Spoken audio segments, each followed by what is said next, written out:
Hello, good morning, good afternoon, good evening. Thank you so much for joining me today on this is Meditation in Art, Art in Meditation videocast and podcast series.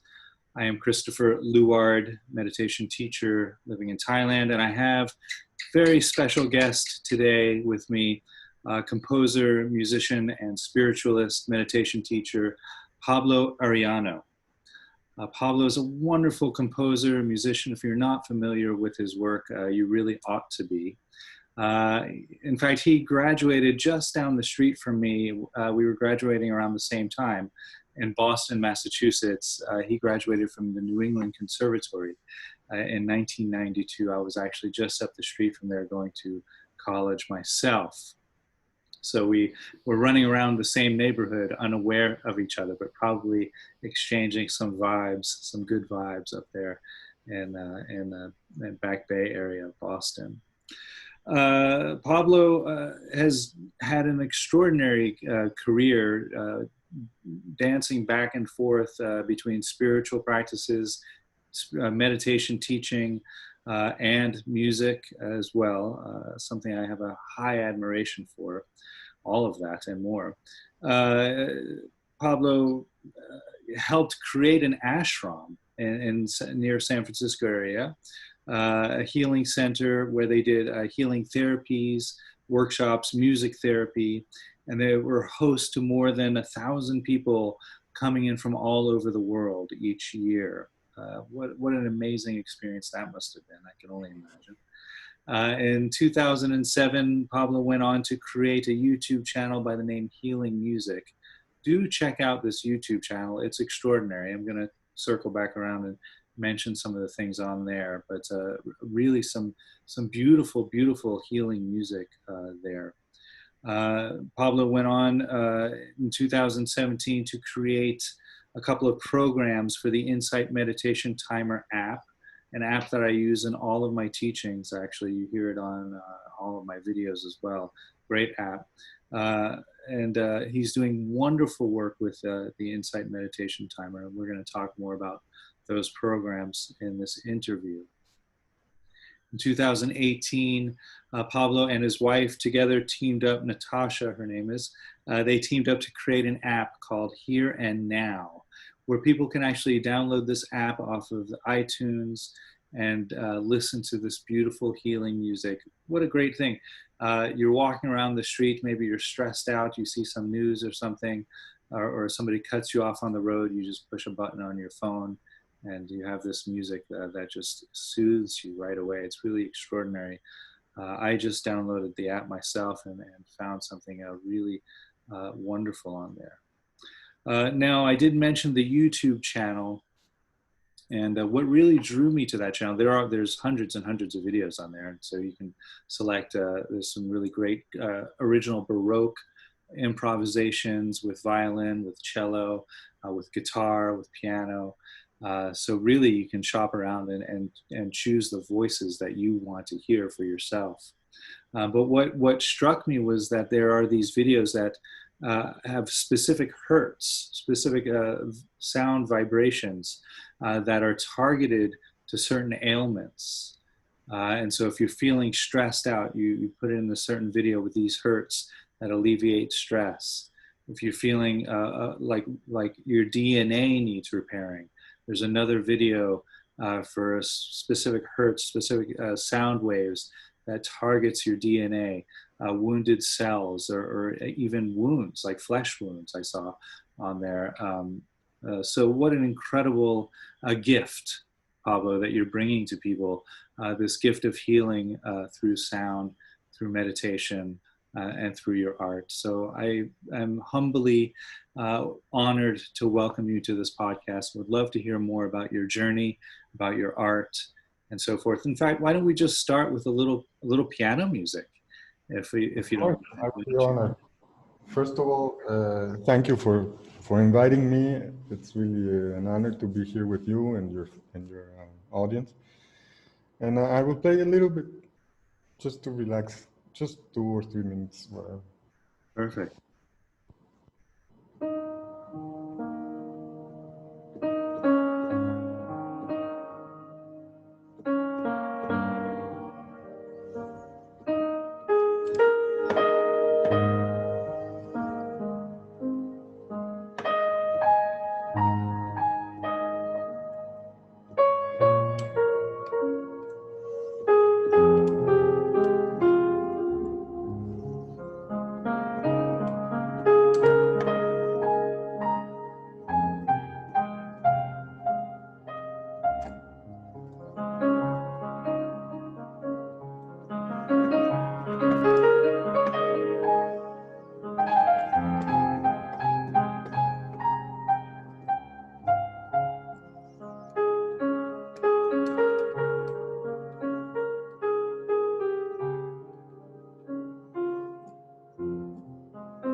Did it Thank you. sound nice? Yeah, it's perfect. That was beautiful. Yeah, yeah. It's too bad Thanks we for have to talk now. I could listen to that all day. Yeah, and I could play all day, really. Yeah. Sometimes I was doing a tour with a healer from Mexico, Hmm. and he was doing healing with the hands, and we would tour, and I did the music for a film, and then he became very famous here in Mexico, and suddenly uh, we had like 7 or 10,000 people going through the space where he was healing and I was playing, and Wow. we would play from, I don't know, from 8 in the morning to 8 in the night Hmm. with the people going through until everybody was healed or touched by this man. And I played and played and played. And my ex-wife, that also is a singer, she would sing and I would play and then sing. And this for weeks, weeks and weeks and weeks. Oh my God, it was Hmm. beautiful. But you know, this um, almost like a marathon journey of playing. Hmm. But when you're improvising and you're in like this trance and with all that energy around you, it's a beautiful experience. Even if you're tired, but you're not tired, it's like a combination of something. Hmm. You're like in a flow of blessings. I don't know how to call it. Hmm. Yeah, I think that's quite accurate. I know I facilitate meditation retreats, and it's kind of a similar thing because you're in that space of, uh, as you say, of blessing in a way, or of where you can be very, and on one sense, very exhausted, but on the other sense, so inspired at the same time that it just kind of carries you through it. And at least that's how I experienced it. Yeah. Mm. Yeah, when you commented about we did this ashram, this I also did with my ex-wife and I have a daughter. She lives now in Canada. She's 24, 22. And in that ashram, I have to clarify that the name of the ashram is San Francisco Cuadra. So it was in Mexico and in the famous town of silver called Tasco. And my ex-wife inherited this property and we fixed it.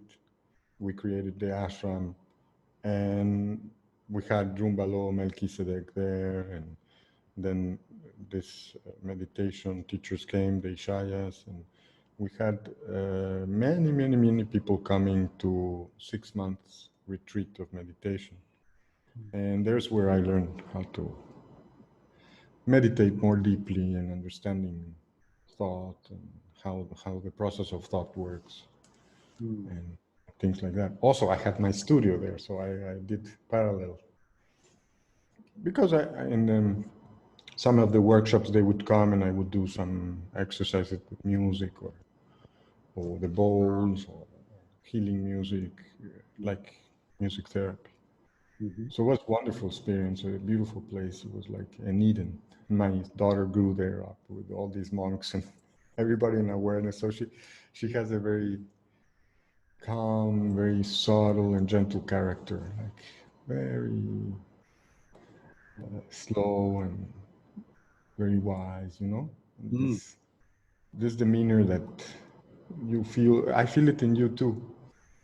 This this peace, this, you know, you go about your things with like a Jedi almost, letting the universe do its stuff. Yeah. Well, there is that. I think when one takes up these practices, there's a sense of simply allowing, right? Just to allow the flow. That's how I always conceive of it in my mind, anyway. This just to allow and to be open Mhm. to what's happening. Not always easy, Yes. but that's why we practice. Yes, the other day I had a very big insight. This I haven't shared. the first time I share it, for me was very big, because I realized that in my workshops I talk about the automatic thoughts and the automatic thinking, which is the subconscious bringing out different things, and we go about our day not really aware of our thought process or aware of the present. It's like almost like we become a little bit like a robot, and we react to the outer world from that point. Mm-hmm. And of course, when you do meditation and start to be more aware of your thoughts and your emotions, you can change your reactions towards the outside world, and that's what we're talking about. Mm-hmm. But the insight that I had is that this automatic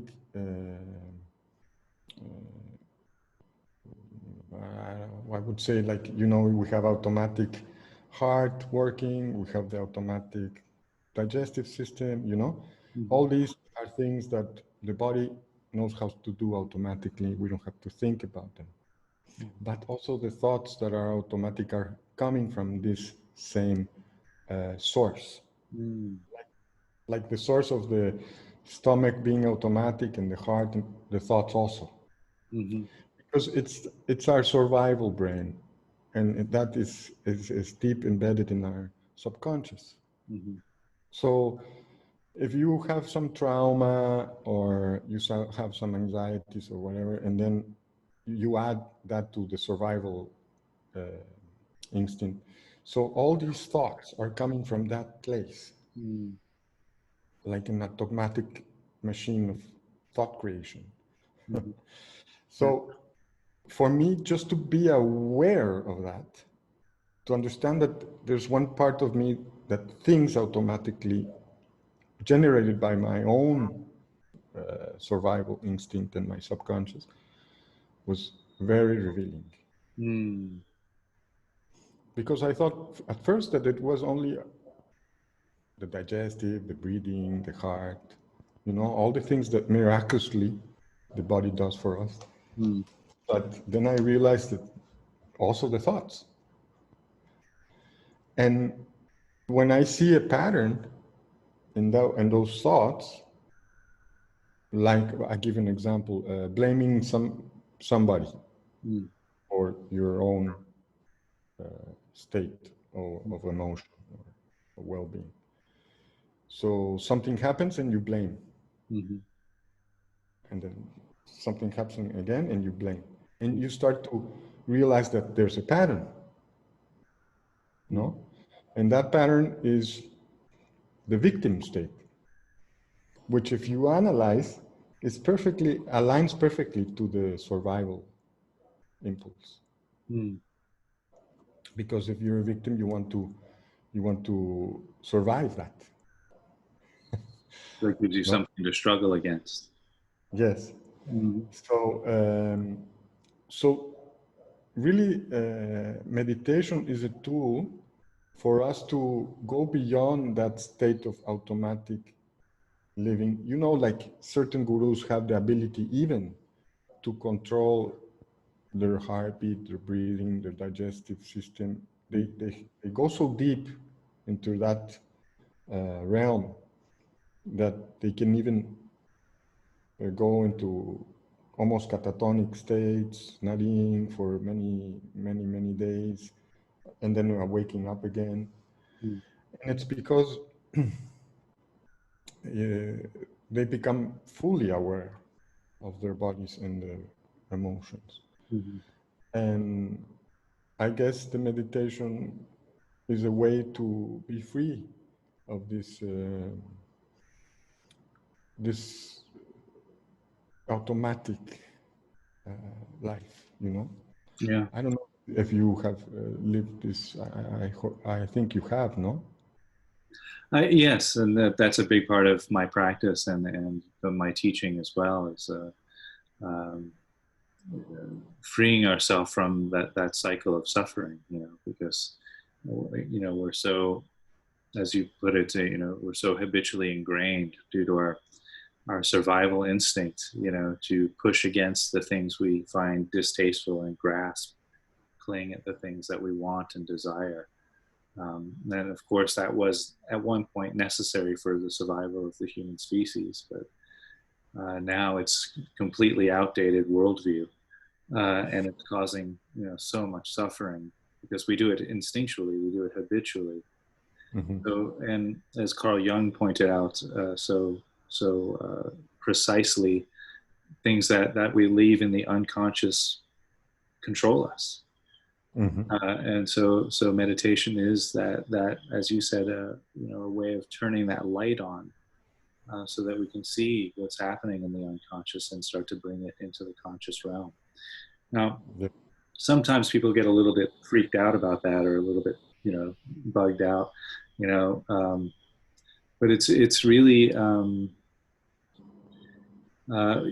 you can actually make many people, when they start meditating, and you probably know this as well, for many years you make the same decisions, but you make them with mindfulness rather than unconsciously.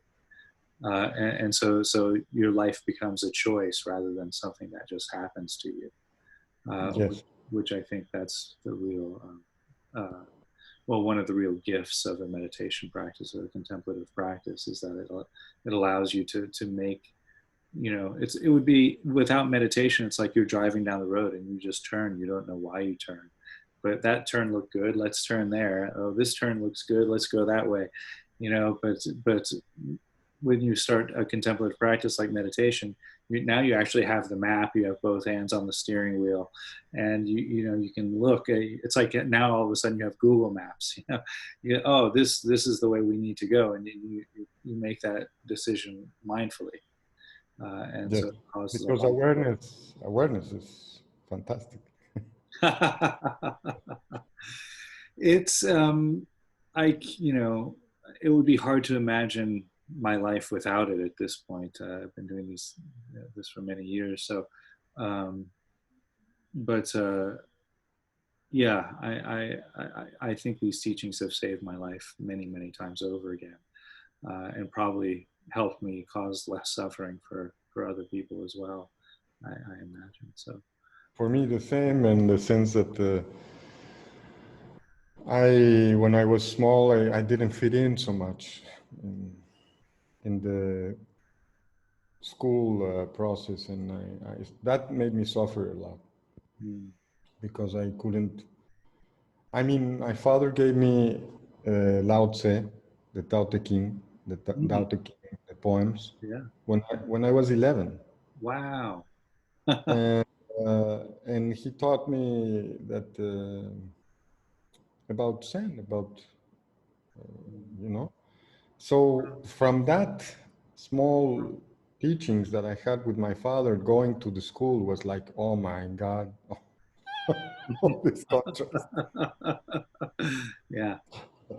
And that contrast made me suffer a lot because I didn't have nobody to talk to or to understand. I was trying to talk to people about Lao Tse and the Zen and the Now and the Tao and what that means and the duality, and they would look at me and say, "What is this guy?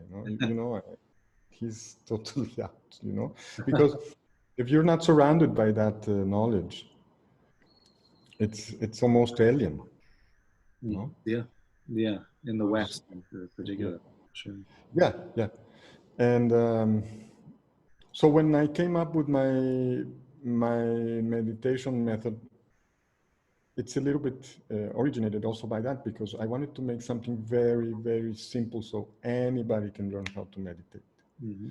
So I drew the idea from the I am, the, that I am what I am, that appears in the Bible and in other places also. And so it's basically that you say to yourself, I am peace, or I am love, or I am compassion, I'm stillness. And one that I really like is I'm aware of my thoughts, Mm. because that enables you to sit on the observer, which is the I am, which is consciousness or awareness. Who are you? Who is observing the thoughts? Mm-hmm. I am. Okay. I am. Who is that? Consciousness. Mm-hmm. And that consciousness doesn't have any persona or ego around it. The I am is like pure consciousness. So it can really be anything. It's like an infinite state because you have no persona within it. So in the moment that you acquire or grasp a feeling and a thought and put it in that awareness or consciousness, you can bring all your past and all your suffering and all your persona to that, and it can completely change the energy. Mm-hmm. But if you keep just the state of the observer, even if you have the thought, and you don't bring the persona, the personality, the ego, the worries, the fear, you can really use that awareness and your mind as a tool to have fun. Enjoy the present and have fun and create and explore. Mm. So the I am is only the beginning of an infinite state of awareness that's always growing, always becoming more and more and more. Mm-hmm. So that's part of the teaching that I do with in the Insight Timer app with the workshops. Yeah, I'd like to hear more about the program. So, how long is the program? How does it Uh-huh. how does it unfold? When you go to the profile in the app, Mm-hmm. and you can see the music, and also you can see my courses. And when you touch in the course, I have 2 in English and 2 in Spanish. They're the same, but in both languages. Mm-hmm. And they're 10 days, and I don't know the price. I think they're like $5 or something. And it's 10-day workshop, and for 15 minutes a day, I talk and I play my music. Mm-hmm. And the first workshop is about understanding thought, really, and how to apply the I am in stages, because you can add parts to it like I am peace, and then after that end, you can add any emotion that you want to work on or improve, no? Mm-hmm. So, for example, I'm aware and peaceful. So you want to be peaceful in that moment. Mm-hmm. You know? And you can apply it for everything in your life. And the fantastic thing is that you can do it with your eyes open. Mm-hmm. So you can be walking in the city, whatever, and you're in your mind saying the mantra, I am peace. Mm-hmm. And you're interacting with the outside world, but from within. Because we're all the time being stimulated by the media, by the social media, by the outside world, by everybody to go outward, to go outward, to go outward, and live from the outside. Mm-hmm. How's my car? How's my house? How's this? How's my bank account? What kind of this or that I have? Blah blah blah blah blah. But when you're living from within, things become much simpler Mm-hmm. because what you want really and what I want is peace. Really, the first thing that we should all have within us is peace. Mm-hmm. And from there, making peace the priority, from there, you can interact with anything outside of you or within you in a very different tone of awareness. Mm-hmm. But making peace priority. So that something happens, first peace. Mm-hmm. Whatever happens. Like if you were a first responder in any kind of situation, for example, if you have peace, you're going to be the most efficient one. Right. Yeah. So it's like I call it like the bubble of peace. It's like your angel. Mm-hmm. So imagine that an angel is hugging you and protecting you. That's that peace. Mm-hmm. and you can take it anywhere, and you can use it in any moment, because it's like I call it like the eternal protector. It's like embracing you through life. Mm. And so, going back to the app, that part of the program comes in the first, because you said there are 10 days. So That's in the first. Sorry, in the second workshop, I focus more on I call them the pillars of enlightenment, Mm. and they're compassion, empathy, stillness, and peace. Mm. So, sorry, stillness is at the center, and is compassion, stillness, another peace, wisdom, and empathy. Mm. Okay. These four. And stillness is at the center. So imagine four pillars, Mm-hmm. and like this. And at the center is stillness. Okay. Right. So when you reach stillness, from there, what emanates naturally with no effort is compassion, empathy, wisdom, and peace. Mm. So when you arrive to any of the pillars, Mm. you're enabling enlightenment. So Mm. if you have compassion, you have enlightenment. If you have empathy, you have enlightenment. If you have wisdom, you have enlightenment. If you have peace, you have enlightenment. And everything is like a fountain in the center is stillness, emanating, Mm. emanating, emanating. And it's like a never-ending emanation that brings these values naturally. You don't have to even do anything. They will come naturally. Like if you imagine you're meditating and you in a moment of stillness, and then you open your eyes and you see a little ant there walking. What do you feel? Mm. Love and empathy for the ant. Right. Why won't you step on it? Because you have wisdom of that empathy and love, and you have that compassion, Mm. and you have that peace within you that you don't need to push against anything. It's you're accepting everything. Yeah. And so, sorry, that workshop, I really enjoyed it doing it, Mm. because I was so excited to share this insight. For me, it was like, oh my God, I want to share this. Mm. Because I think that's the next natural state is you want to share it. Yeah. It doesn't matter.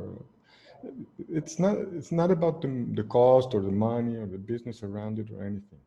It's about a natural state of sharing that comes with these pillars and with stillness. Mm-hmm. Yeah. For me too, that is the natural extension, and that's where the creative process comes in, is because you have these insights, but they come, I think, for most people, you probably can relate to this. When you have a spiritual insight, it comes to you in the form of a nonverbal expression. It might be during a meditation or after a meditation, or even during a music performance, or some people while they're sleeping.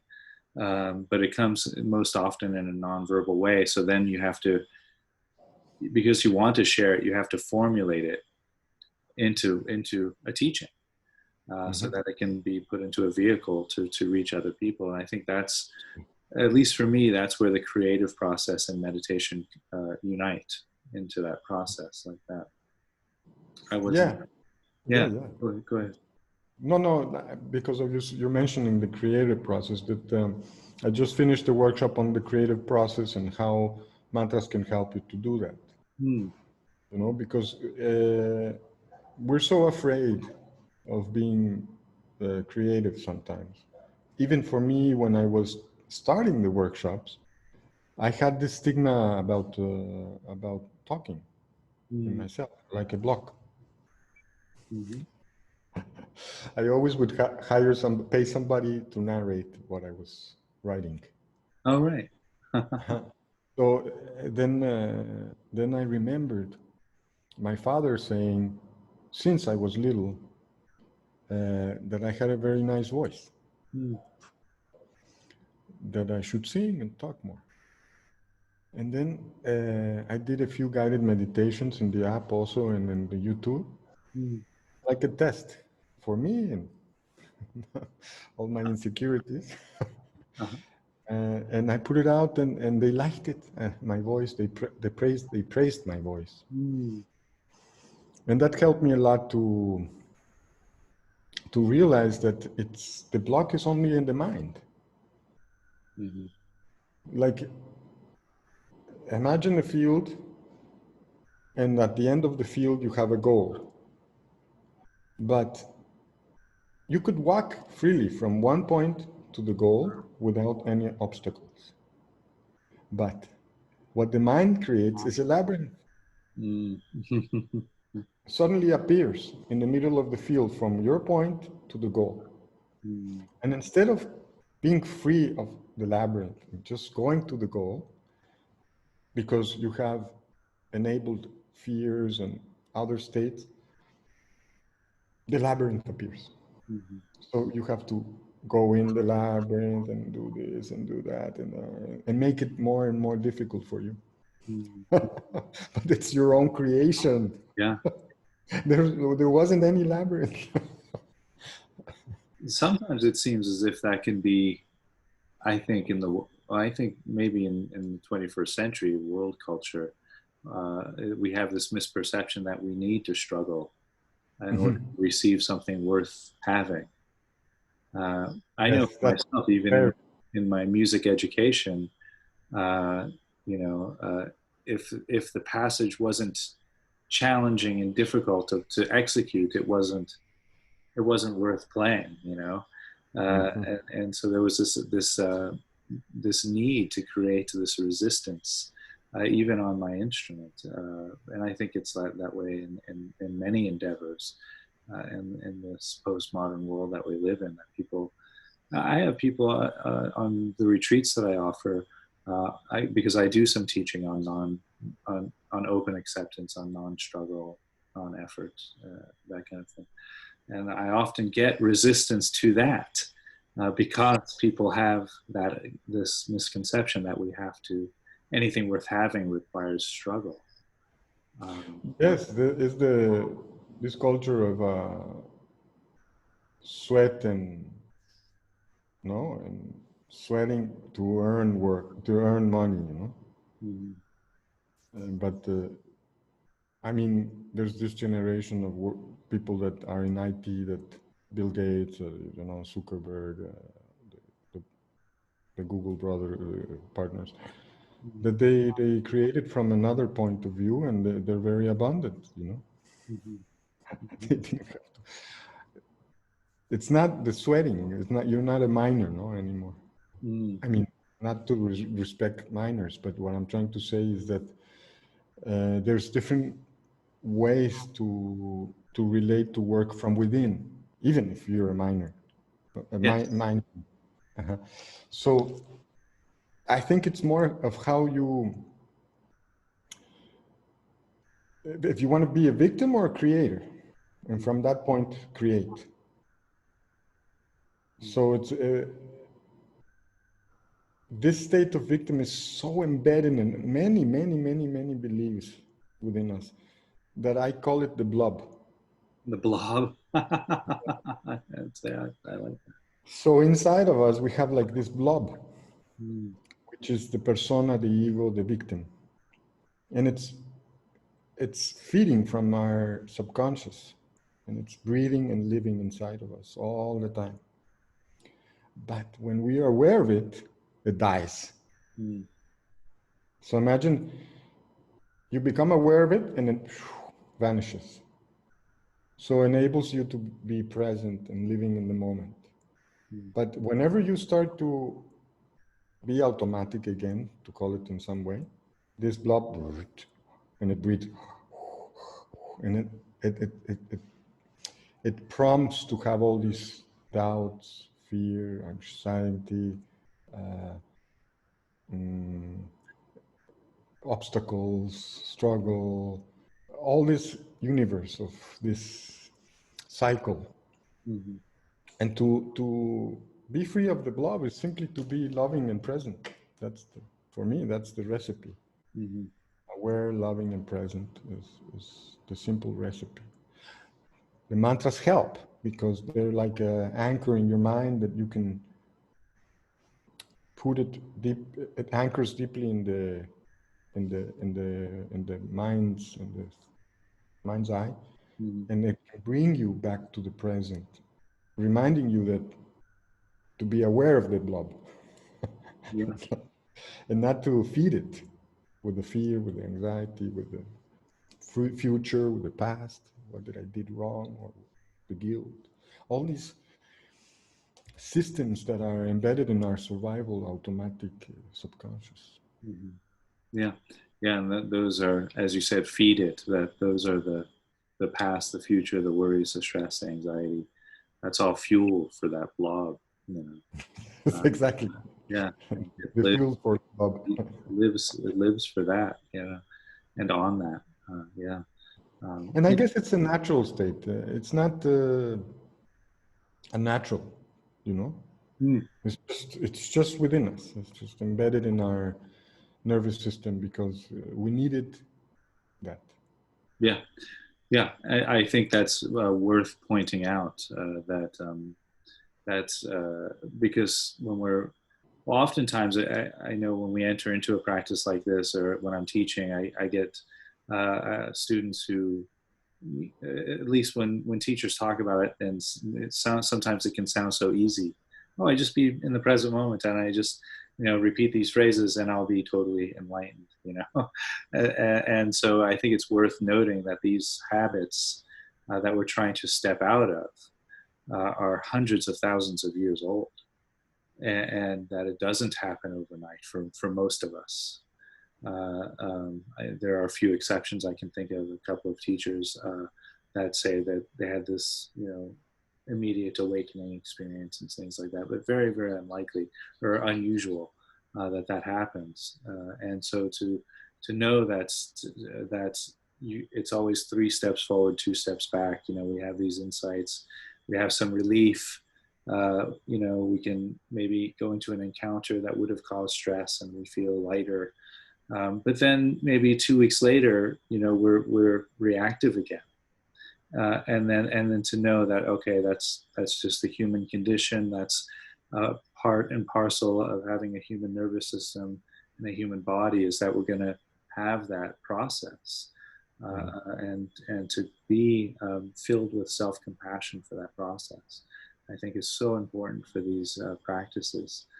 and, Yes, and worth mentioning, because of it is course. in our nature, but the thing is that nature doesn't serve us anymore, and so to be able to step away from it and to try to create a new path going forward for the next 10,000 years, and to have that kind of long term or long vision about it, that we're trying to create a new pathway for generations and generations and generations to come, like that. Yeah.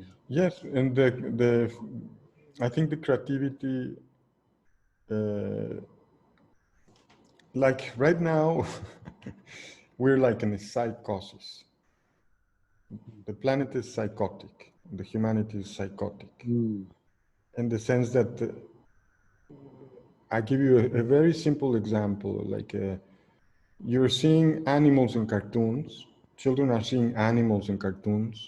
Mm. These animals are talking. They're talking with, to each other. But in the real world, we're killing all the animals. Mm. Uh-huh. So that's a psychosis Mm. because we have to turn awareness around so everything corresponds. Mm.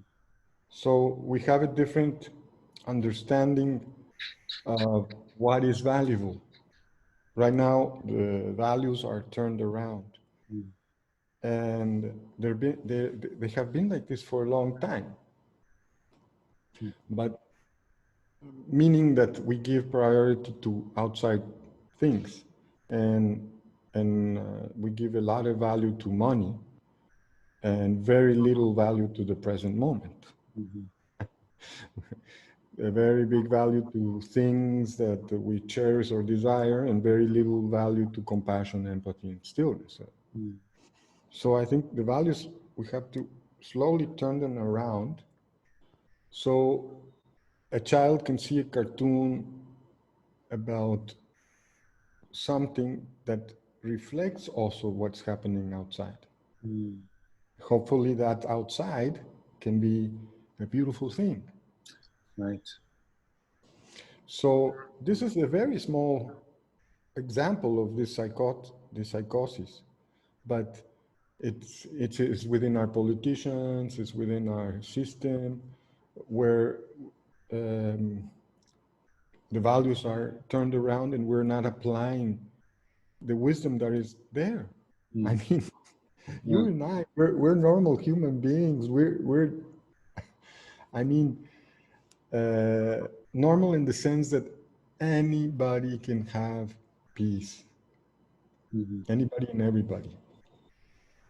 And with that understanding, we could uh, slowly and surely change the priorities, get out of the psychosis, mm. and nurture new generations for something deeper and beautiful for the future. Yeah. Yeah. Well said. Absolutely. Yeah. And that's why I do what I do too. Yeah. Well, we have the good seed of music within us. You see that music, going back to what saved me Yeah. from school and that suffering was music. Mm, Music. You know, remember when you started harmony mhm. and you studied Bach Yeah. system of chording and four voicings and everything. The first time I was like 16 or something that I did my 4-part uh, harmony melody. I just put one, not even mine, I one melody with certain rules, and then I applied the contraparts and everything. And I put it into the computer. I had a Commodore 64, Yeah. Yes. and I put play. I cried. Mm, I cried so much. I said, "This is like the math that enables the rules for you to put the notes mm, coming to life, like if it were like the mm, spirit of God, wanting to be free from the structured reasoning of math. mm, Imagine that math is a square, and then suddenly when it becomes music, it's a circle. mm, So it was so revealing for me. Like God is embedded in the most deep math. mm, And the way to come out from there is music. Like you see math in everything, mm, like in everything, no? And even how you analyze physics and everything. But when math becomes music, it's where it breathes. It's like the spirit of God, like, mm. ah, I'm free. Yeah. That's lovely. For me, I guess I relate to that in that music is not it's nonverbal, and so for me, this goes back to finding that stillness internally through meditation or through walking in a garden or in the forest or at the beach sometimes, and your mind just goes that to that still point, and you can just hear the waves lapping against the shore, and you see the sunset, and it's so in that moment everything just stands still. And for me, music communicates with the heart in that way, and the body too. It's that through that stillness, because there's no words, there's no concepts, and it's just a complete auditory experience. that just, it can fill you up. And for me, in a kind of a similar way, I think, to what you're saying, it's that you feel that divinity, it just inhabits you, and it can be so overflowing. Man, I mean, your music speaks to that, to me so well. I literally, I get kind of worked up these days, scrolling through Facebook sometimes because of all of the division. I mean, so many things, so many theories, and who's right and who's wrong, and it can be so disturbing for me. Mm-hmm.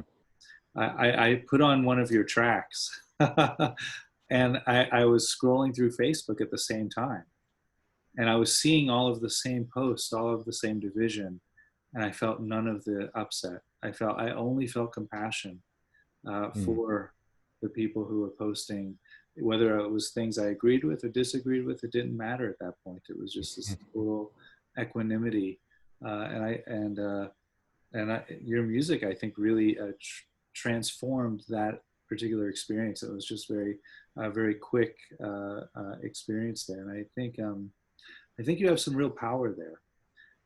So I'd really like to talk about how you get into that creative process. If there's a meditation that you do prior to, actually, it sounds like a lot of that music's improvised. So if there's a meditation that you do to get you into the zone, so to speak, or if you're meditating while you're playing, yeah, say a little bit about that. Well, when I was studying meditation with my teacher, after a while, they give you something called samyama. Have you ever heard of it? I'm not familiar. No. So when you acquire like a permanent state of stillness, that it's not so in and out, Mm-hmm. that becomes a little bit more stable, Mm-hmm. uh, they give you samyama. So it's like a little ritual where you're granted that you're becoming more aware all the time. Mm-hmm. So when I'm playing, I'm like in samyama because it is like your experience of the ocean or any other experience where there's this stillness. So it's like an auto, auto vaccine of the blob when I'm playing. Uh-huh. And it's like a response to the music. It like my body reacts and my mind reacts to that. Mm-hmm. So the same thing that you feel when you're listening to it is what I feel when I'm playing it. Mm-hmm. So while I'm playing it, I become that state. Mm-hmm. But it's not like I have to do anything, or it's like entering a lake of stillness. Mm-hmm. So you're playing and you enter. You don't play, you're outside. Mm-hmm. So in the moment you play, you become it. When I'm not playing, I'm thinking more. Mm-hmm. There's more this in and out. But when I'm playing, I go into the room. And sometimes I do some meditation before, um, just to ease the emotions, no? Mm-hmm. But I think all human beings have something or some talent uh, that brings this, I call it the diamond in the heart. Mm-hmm. So uh, imagine we have a diamond that was embedded by God in our body. And when we're born, that diamond is pure and clean. Pure in the sense that it's full of love, not pure moral things. It's only that it's embedded with the pureness of love. And while we grow, this diamond starts to clot and to opaque. How you say in English? Yeah, opaque, no? Yeah, yeah, yeah. Crack, things like that. No crack, but opaque, to stop the light from coming in and the light from coming out, shaded or darkened. Because we, with our beliefs, we start to darken it, but not because if it's dark or anything. So when we awake to our talent, our purpose, and we're present, all that is blocking the diamond becomes free, and it shines again, purely and perfectly, like 100%, because we're in purpose and in love in the present. And creativity is very much related to that diamond, how much you want it to shine and how much you're blocking it with your beliefs in this labyrinth, complicating the struggle, how you mentioned in your workshops. So the more you're aware that there's a purpose and a talent within you, and that can shine as far as you like. Because for me, like a freelance musician, to have family, pay bills, this and that. From the corporate standpoint of a person that has very definite way of earning and very predictable, they get scared, really scared. I have a friend that is like that, and he says, "No, I never been. I don't have the courage that you have to do what I like to. I like that people tell me what to do. Yeah. To be free of completely thinking for myself. I'm scared. I like that they tell me to do this and that. I do it and I get paid. Mm.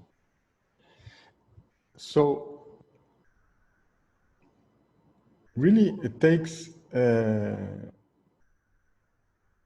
the courage to embrace your talent. Like the story of Harry Potter, the writer of Harry Potter, and the struggles that she had, Right. and they didn't believe, and like 20 different publisher companies didn't believe, and she didn't almost have for the rent, and she's continued writing, continue writing. Then finally she found a publishing company, and now she's the second richest woman in England. Mm-hmm. And then it's not about the richness, it's about enabling that part of you that has a talent, that has a part to shine. Mm-hmm. And also accepting what part of you shines. Because sometimes you want to do something and you can continue to do it. I'm not saying to not, but sometimes the universe creates a path for you, and it's easier to walk through the path than in the stones in the mountain. So I think we all should shine our diamond to create that change in the world. And I have a quote, I always say it: create one beautiful thing a day, and we will all create a beautiful world. With one little beautiful thing. In my case, I have my mantra of trying to create the most beautiful thing that I can do in this moment, which is music. I say, well, okay, my mission in life is to create something beautiful. So try to do that for now. Yeah. Well, you're definitely succeeding. Yeah. Thank you. Yeah. I've had many. For example, a woman contacted me to interview me, but she told me that a man from Chile had his mother in the deathbed, and that she heard some of my music that I did for this healer, and my friend sent the music to this man in Chile to play that music to her mother in the deathbed. Like the doctor said, in 3 days she will transcend. And they played the music, and she woke up like nothing happened. And she lived one more year. Wow. And the man sent me the message Mm. through this woman that wanted to interview me. Send me the message. I get the goosebumps. Sure. Uh, that the music helped her mother. Mm. And she got to live with her mother one more year and had a beautiful closing. A message in the YouTube, a girl, there were some civil war going on in one African country. This girl, they were bombing the city, and the girl would gather with all the family to hug and play my music to overcome the stress of the bombing. Wow. Again, I get the goosebumps. Yeah, Things of like that. course. I Of get course. comments like that. Today, the first comment I see is, and I see a donation in Inside Timer and a comment that says, "My daughter was born with your music, Mm. and now she's like 3 or 4, and I listen to that music and evokes me all the beauty of that moment, and I have infinite thanks for that, for you." Mm. Another woman, but all these anonym, I don't know that I'm doing this effect. Right. These messages come to me. Another woman contacts me and says, "I've been using your music in public schools for a year to teach the teachers and the students how to behave with more awareness and how to observe learning. And when I play your music, all the information goes through like perfect." Wow.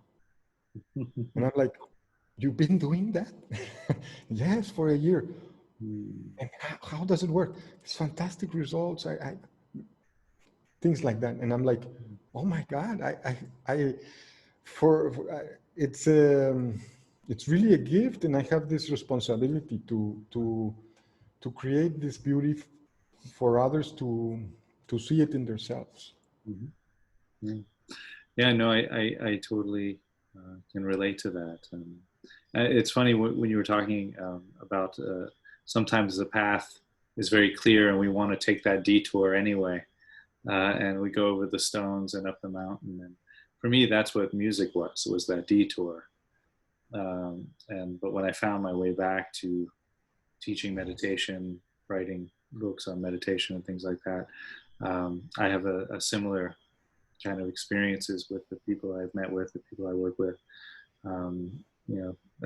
They tell me, and I get similar emails and things like that. That it just keeps you going. I mean, it's like, Yeah. this is it. This is obviously this is what I'm meant to be doing, and this is why Yeah. I'm doing it. Yeah, a certain kind of voice develops through that creative process that allows you to for, as you put it, allows your diamond to shine in your particular unique way. Um, and I think that is where uh, the contemplative practices, spirituality, meditation, and the creative process unite.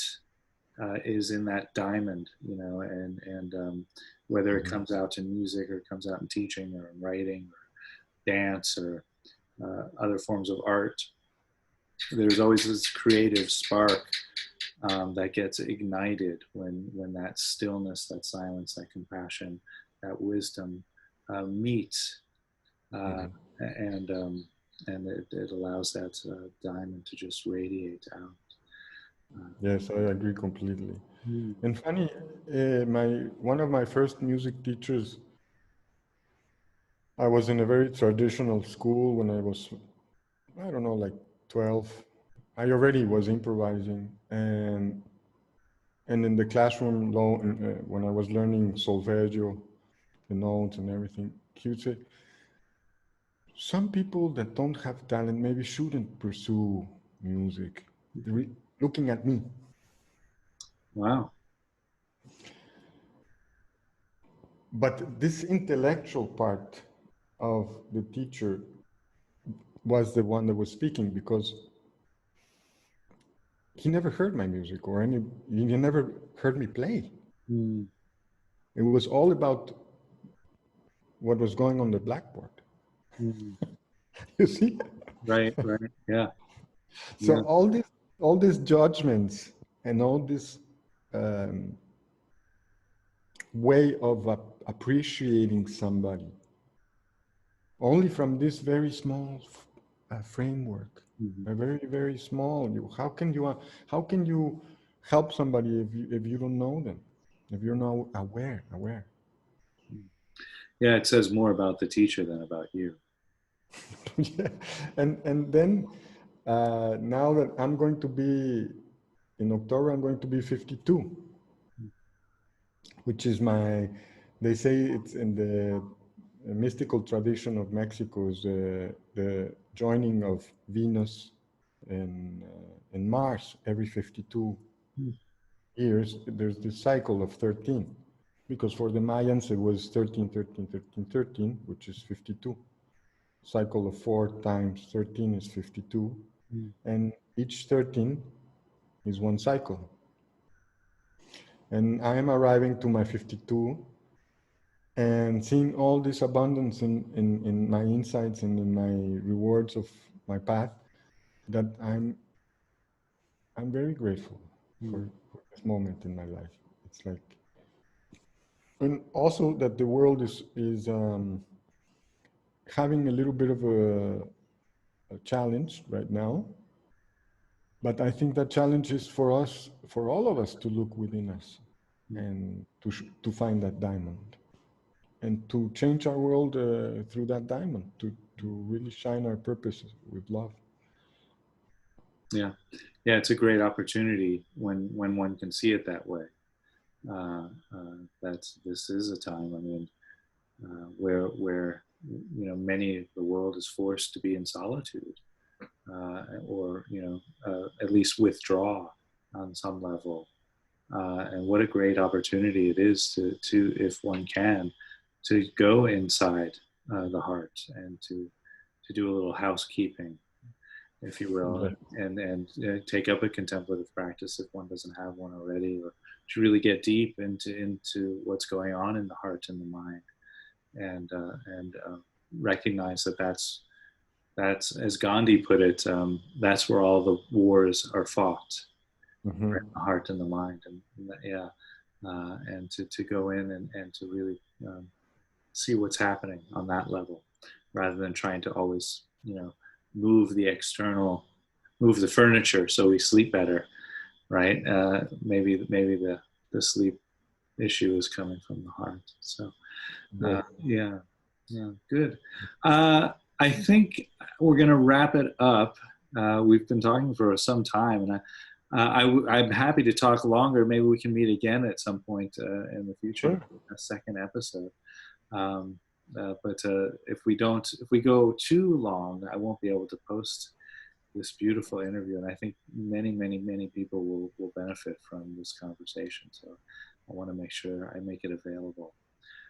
So Thank thank you so much, Pablo. It's really been a pleasure to connect.